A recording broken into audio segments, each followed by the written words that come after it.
নমস্কার বন্ধুরা, আমি মানসিকভাবে এতটাই বিধ্বস্ত সেটা বলার মতো নেই। তাও আমি সমস্ত কিছু শেয়ার করব এবং আমার ছেলের পুরস্কারগুলো শেয়ার করব এবং নতুনভাবে পুরস্কারগুলো কি পেয়েছে।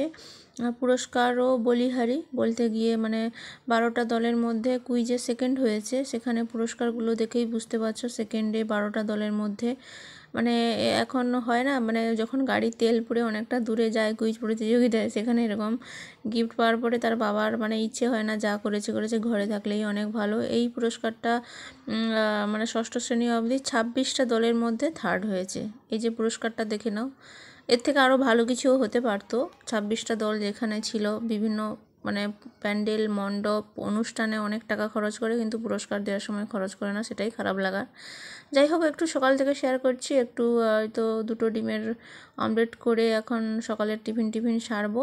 বেশি কিছু শেয়ার করছি না, শুধু খাবারেরগুলো রান্নাবান্নাগুলো একসঙ্গে পরপর শেয়ার করছি। তারপরে আমার মানসিকভাবে বিধ্বস্ত হওয়ার কারণগুলোও শেয়ার করবো। এই কাটা মাছগুলো এনেছে, এগুলোকে একটু ধুয়ে নিচ্ছি। তারপরে আমার আবার রান্না করতে করতে জানো, এখন একটু এন্টারটেনমেন্ট হয়ে রান্না বান্না করতে সবে দিয়ে আমার ভালো লাগে। এই যে আইসক্রিম খেতে খেতে এখন ছেলে এনেছে আর রান্না করছি। মাছের ঝোল করেছি আলু পটল দিয়ে।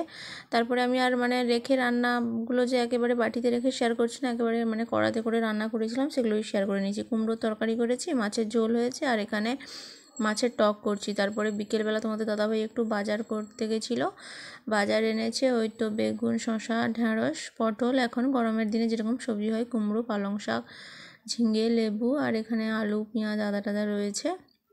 আর তরমুজও এনেছে। তো তোমাদের দাদাভাই তরমুজ কাটছে, দেখো মাছ বরাবর এমন কেটেছে, আমরা একটু পাশাপাশি বরাবর ফালি ফালি করে কাটি, অনেক পিস হয় আর ভালোও লাগে। এমন কাটছে, আমার পছন্দ হচ্ছে না। যাই হোক, শাশুড়ি মা, শ্বশুরবাবু আর আমার জায়েদেরকেও একটা করে দিয়ে দিই পাশে থাকলে ওখানে। যাই হোক, পাশে থাকলে না হলেও আমার ছেলের হাতে করে তাদের ঘরে পাঠিয়ে দিই। আর একটু ফুচকা এনেছে, 20 টাকার ফুচকা 16টা করে দিয়েছে, 16টা দিয়েছে, 8টা করে। আর আমরা এমনি খেলে কিন্তু একটা করে ফাও 9টা করে হয়ে যায়। তারপরে পরের দিন একটু রান্নাবান্নাগুলো শেয়ার করে নিই, তারপরে সবটা বলছি। পটল ভাজা করব, আর পটল ভাজা দেখো গরমে অল্প করেই কেটেছি, আর এমনিতে কেউ খেতে চায় না। শ্বশুর শাশুড়ি, পালং শাকের তরকারি হবে, আর মাছের টক করব। আর এই যে পরের দিন আবার তরমুজ একটু ছিল, সেটাও তোমাদের দাদাভাই কাটছে আজকে। আবার তরমুজ খেতে খেতে এন্টারটেনমেন্ট হতে হতে রান্না করব। আমার আবার কি বলতো, এই যে যখন রান্না বান্না সেরে আমি যখন খাওয়া দাওয়াও করি, তখন হয়তো টিভি দেখতে দেখতে আগে খেতাম। আমার ঘরে তো এখন টিভি রিচার্জ করা হয় না, ফোনে কারোর সঙ্গে কল লাগিয়ে আমি খেতে থাকি। আমি একা একা করে চুপচাপ খেতে পারি না। রান্না বান্না তো এন্টারটেনমেন্ট চাই আমার। তো যাই হোক, রাতে এমনিতে ওই তো কাবুল ছোলার তরকারি করব বলে সেটা জলে দিয়েছিলাম। তারপরে রান্না বান্না করবো। আর মানসিকভাবে বিধ্বস্ত বলতে আমাদের পরের দিন বৃহস্পতিবার যেটা ছিল, সেই ঘটনাটাই আমি শেয়ার করছি। তো বৃহস্পতিবারে এখানে একজনের ঘরে তার মেয়ের ঘরের ছেলে নাতির জন্মদিন ছিল 2 বছরের। আমাদের পাড়া থেকে নেমন্তন্ন ছিল, সবার খাওয়া দাওয়ার নেমন্তন্ন ছিল। এবার আমার বৃহস্পতিবার নিরামিষ খাই। এবার তাদের ঘরে ওখানে আমাদের এখানে যে শীতলা মায়ের খুব জাগ্রত, শীতলা মায়ের কাছে ভোগ প্রসাদ দিয়েছে, বলছে নিরামিষ রান্নাবান্না হবে। আর শীতলা ঠাকুরের কাছে কিন্তু মাছেরও রান্না হয়। তো এবার নিরামিষও রান্না হবে, এবার ডেকেও গেছে। এবার তোমাদের দাদাভাই বলছে, আর আমার ঠাকুরের প্রসাদ না খেতেও ইচ্ছে করছিল, আবার আমি বৃহস্পতিবারে নিরামিষ খাই।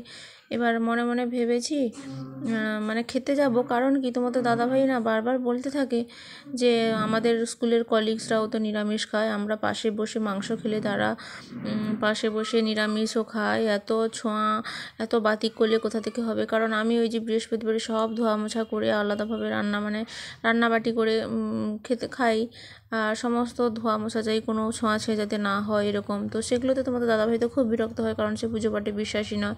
তারপরে বলে, বেড়াতে গেলে তুমি নিরামিষের জন্য এদিক ওদিক হন্যে হয়ে হোটেল খুঁজতে হয়। নার্সিংহোমেও যে ছিলাম, অ্যাক্সিডেন্ট হয়ে গেছে মানুষ, অসুস্থ অবস্থায় যা কিছু দিচ্ছি খাবে তো না, সেই নিরামিষের জন্য এত বাতিক, আর এরকম খাওয়া দাওয়ার খুব ঝামেলা হয়, বকাবকি করে এমনিতে।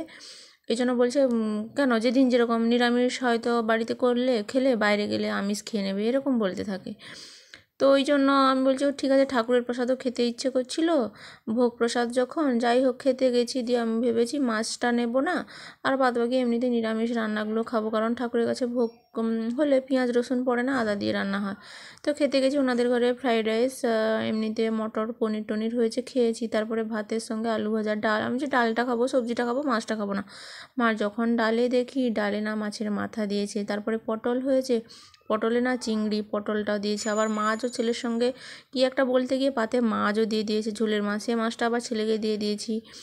তারপরে মানে ঘৃণাও হচ্ছে, মানে ঘৃণা বলতে কী বলতো, ওই যে বৃহস্পতিবার নিরামিষ খাই, তো মানে আমার না যাওয়াই উচিত ছিল আর কি। সে মতো এরকম ডালে যে মাথা দিয়ে ডাল পাতে দিয়ে দিয়েছে, কি খাবো কি খাবো না। তোমাদের দাদাভাই জোর করলো, বলছে এরকম পাতিক রেখে খেতে না, বাড়িতে নিরামিষ হয়েছে তো হয়েছে, মানে কারোর বাড়িতে ঠাকুরের প্রসাদ খেতে যাওয়াও যায়, বা পাশে বসে মাছ খাবে না তুমি, মানে বাকিটা খাবে, এরকম করতে তো গেছিলাম জানো তো। তারপরে মানে বাড়ি ফিরে এসেই না মনটা কেমন মানে কেমন একটা ভেতর থেকে না কেমন একটা যেন মানে শিহরিত হচ্ছে, আমি বলে বোঝাতে পারবো না। আমার মানে মন চাইছিল না, মাছ টাছ মানে কেমন একটা হয়ে গেছে। তারপরে রাতে একটা জনের ঘরে বিয়ে বাড়ি ছিল, ওই যে আইসক্রিমটা দেখালাম, আইসক্রিম এনেছিল, আর খেতে যাইনি। এই হচ্ছে আমার মানসিকভাবে বিধ্বস্ত হওয়ার কারণ।